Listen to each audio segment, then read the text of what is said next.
Welcome to this week's episode of Billy and Dan Kick Back. I'm Billy, your resident comic book veteran. And I am Dan, your basic Spider-Man. Spider-Dan. That's what we agreed on last week. No, friendly neighborhood Spider Dan. Was that? Oh, yes, I'm your friendly neighborhood Spider-Dan. Where did I get basic? I don't know. I mean, okay, Peter Parker is anything but basic. He's a Spider-Man. He is a literal superhuman spider person. That's right. He's got a smart brain too. He is one of the smartest people in the Marvel universe. That is true. It's like in the top 10, I think. What are the odds that one of the smartest people in the world also got bit by a spider that was radioactive that did not kill him? I don't know, but it's also probably as likely as the other smartest people in the Marvel universe being Reed Richards, who survived getting radiated by cosmic waves, Bruce Banner, who survived being blown up by a gamma bomb, which is also radiation, Hank McCoy, who also happens to be a mutant who tried to cure himself of his mutantism and ended up turning himself into a blue ape that then devolved into a blue cat, which has since devolved into a blue Neanderthal-looking man. Is that what he is now? Yeah, he's like, I don't know. I think he's kind of back to, I don't know. Did he devolve into like a blue furry Hulk? Like original Hulk? Mean, he looked like he was bald, except not bald. Like he didn't have the big hair anymore. He just had it was suede, right? Yeah, he was still covered in fur, but it's like it's there, but it's probably shouldn't be. He's got a 5 o'clock shadow on his head all the time, and it goes right down to his eyeballs, kind of like yours. I have distinct spaces of skin. I have forehead. Not in the animation that I'm going to create for this episode. All right. Well, this week we're reading Tiger Boy versus #1, Tiger Boy versus the World, created by Jordan Kroeger. He is the sole artist. He did all the work on this, which is in and of itself pretty impressive to take on something and finish it. I picked this comic up as part of the Tiger Boy versus #3 Kickstarter campaign. I backed at the level to get the 3rd issue and the 2 previous issues at the same time. This campaign funded probably over a year ago now, or well over a year ago. But you can still get your own copy of Tiger Boy versus numbers 1 through 3 by going to jordankroeger.com and visiting the shop. But you should. Not you, Billy, but I'm not you. I was talking to the listener. The one listener. You. Tiger Boy Versus is a neon-colored romp that goes for action and flash in the way it tells a story. In many ways, it reminds me of a shonen anime series, something like Dragon Ball Z. Yeah, I can see that. Yeah, the childlike innocence of the main character stands in contrast with the world-weary motivations of the other characters in the story, but they all have one thing in common. They are all ready for a fight. Yeah, it's almost like everybody's just like on edge. And it's like, have you ever have you ever done a line of something you shouldn't have done? I think the air on the planet that they're on is like 20% cocaine. Maybe, yeah, okay. So you think they're all just in a coke-fueled rage, ready to... They're all jacked up, jacked up and ready to rock.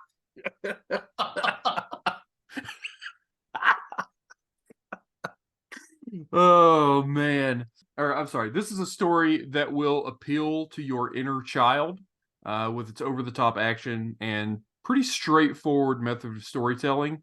But what it lacks in depth, it makes up for in fun. I did have a lot of fun with this book, I have to say. I agreed. When I was reading this, and when I actually read all 3 of them, so when I started reading, I just kept reading and reading because it was visually, it was pleasing to the eye. I loved it. It made me very active when I was reading it.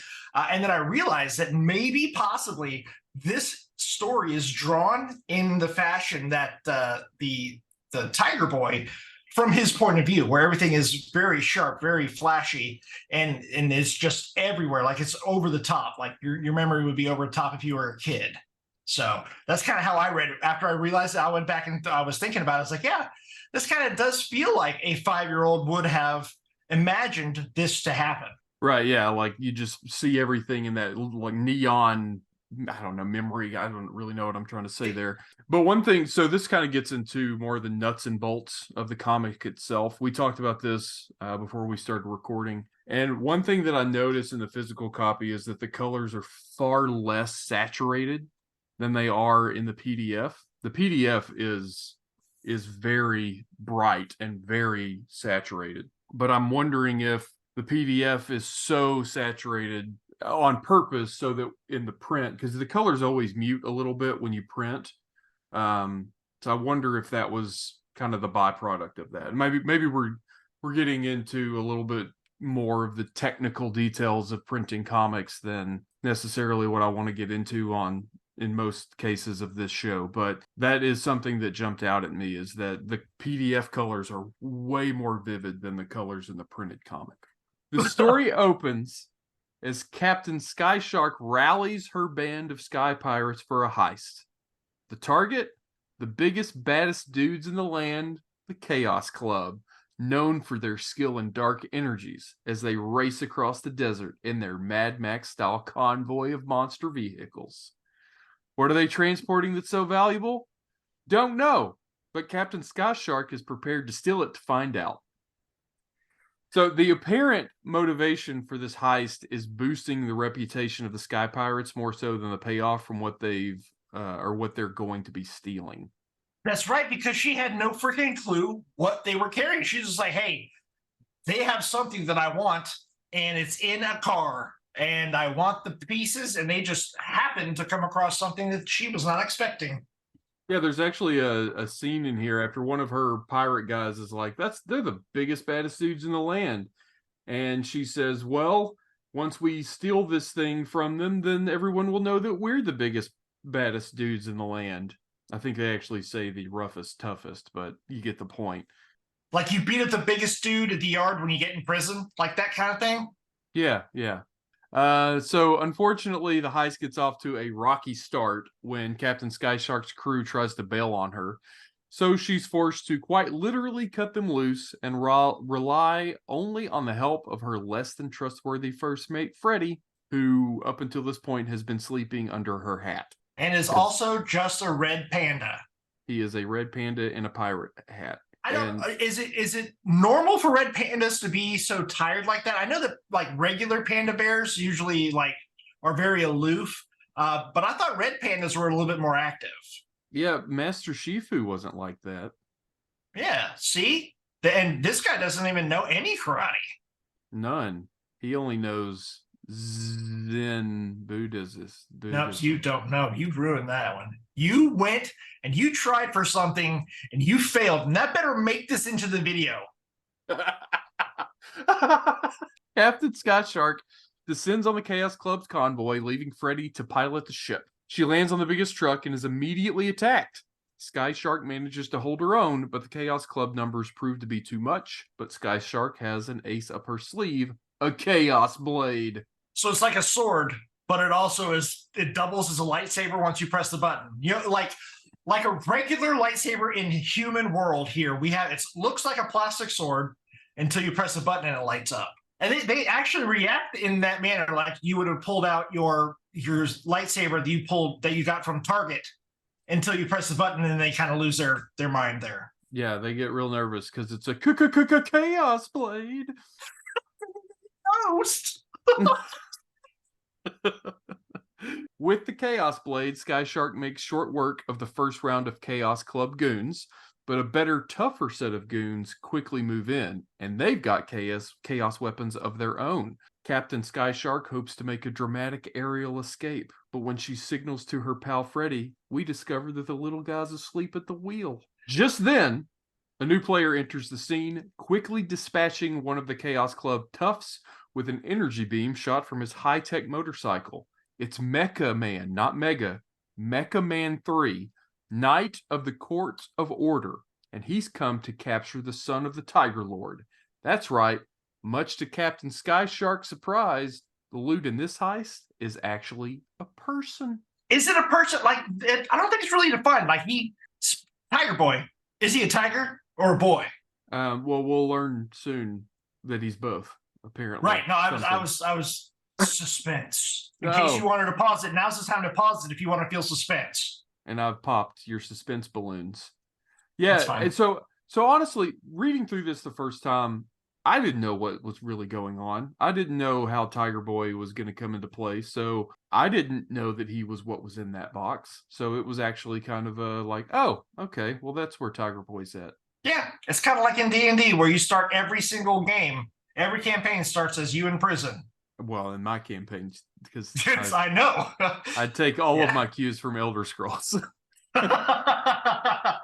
As the combatants try and figure out who's on whose side in this three-way dance, the sky ship begins to drift with Freddy at the wheel and yanks the box containing Tiger Boy right off the truck and takes the Chaos Club Tough with it. Captain Skyshark and Mecha Man 3 decide to join forces to grab Tiger Boy. Mecha Man 3 is tasked with stopping the convoy while Skyshark secures the kid.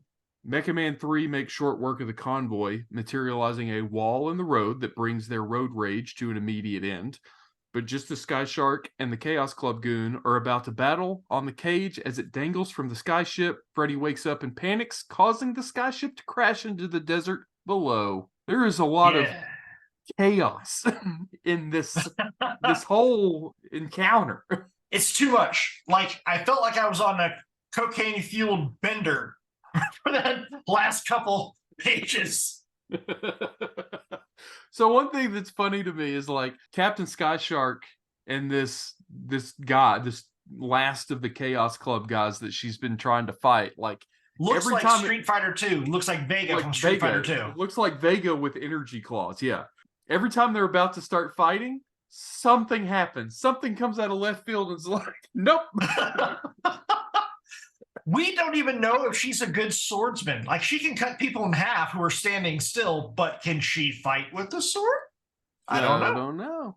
And I don't know if we're going to find out. Let's continue on. Stunned but alive, Captain Skyshark takes measure of the situation only to quickly learn that her foe also survived the crash. Their battle is once again preempted when Tiger Boy defeats the Chaos Club goon in a flash of claws and a whip of the tail. This is where I really started to get the sense of like that shonen anime, like I had mentioned earlier, where it man, it felt so much like you had like Krillin and Gohan, like when they were on planet Namek.